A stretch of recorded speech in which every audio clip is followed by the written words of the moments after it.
Billionaire industrialist Charles Koch and the network of advocacy groups that enjoy his backing are doing little to mask their disgust with President Donald Trump and fellow Republicans who go along with his antics. There are even signs of retribution afoot against Republicans who have enabled Trump's notions on spending, trade, immigration and foreign policy.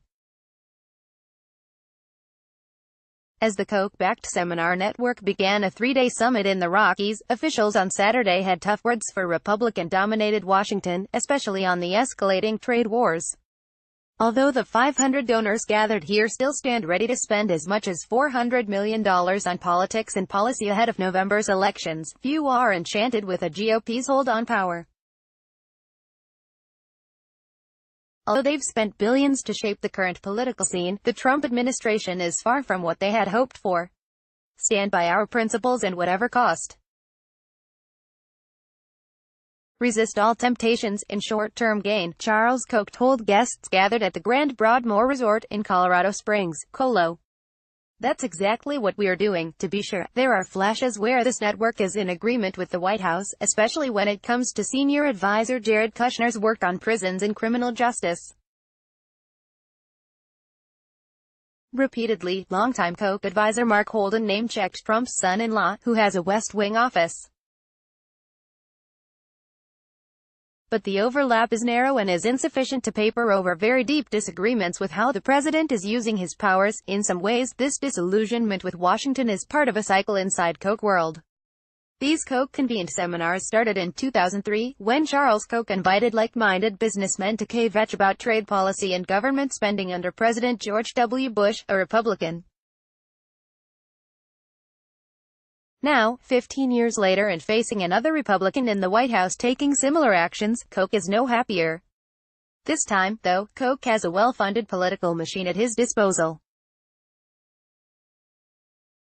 Americans for Prosperity's permanent grassroots army outpaces anything else in Republican politics. Freedom Partners pushes a business-friendly agenda, and I-360 has thousands of pieces of data on every American over the age of 18. And these groups can make life tough for those in its way.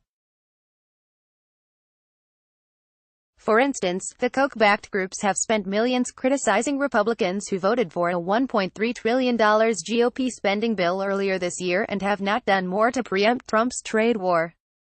They helped shepherd to passage a massive package of tax cuts, tanked a border tax that was a darling of House Speaker Paul Ryan, helped a criminal justice bill through the House, and are stepping up their pressure on lawmakers to return to the table on immigration talks. But with polls showing an energized Democratic electorate, less enthusiasm among Republicans, history leaning against Republicans holding their majorities and Trump roiling Washington an unpredictable politician, many officials and donors are bracing for a potential divided government.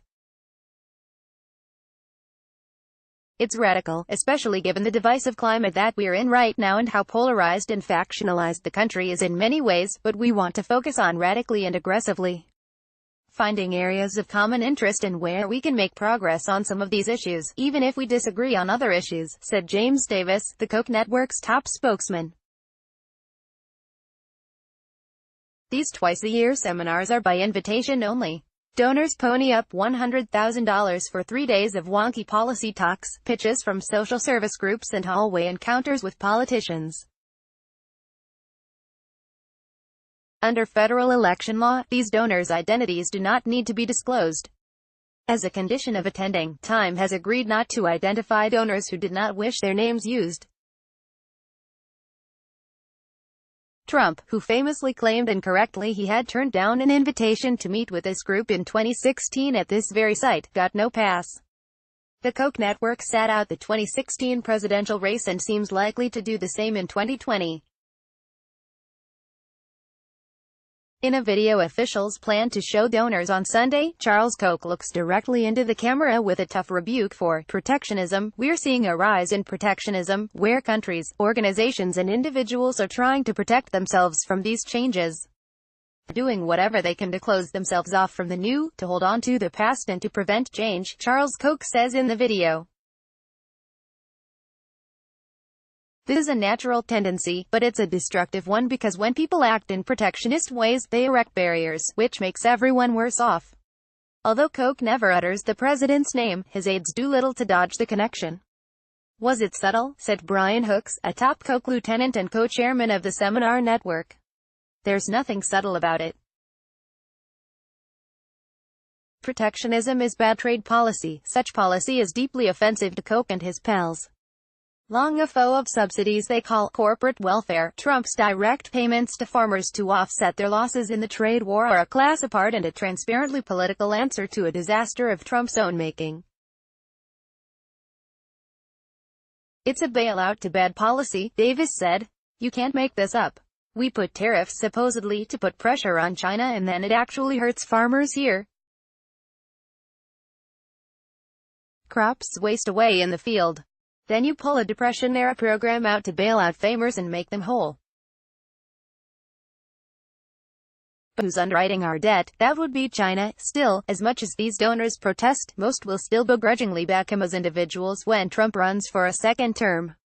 The 2020 presidential race could be well underway before these super-rich patrons meet again, likely early next year. And, when facing a choice between an eventual Democratic nominee, someone who may emerge from a race to the left among the party, and Trump, it's highly doubtful many here could bring themselves to vote for a Bernie Sanders or Elizabeth Warren. Disclosure: Time Inc., Time's parent company, was acquired by Meredith Corp. In a deal partially financed by Koch Equity Development, a subsidiary of Koch Industries Inc.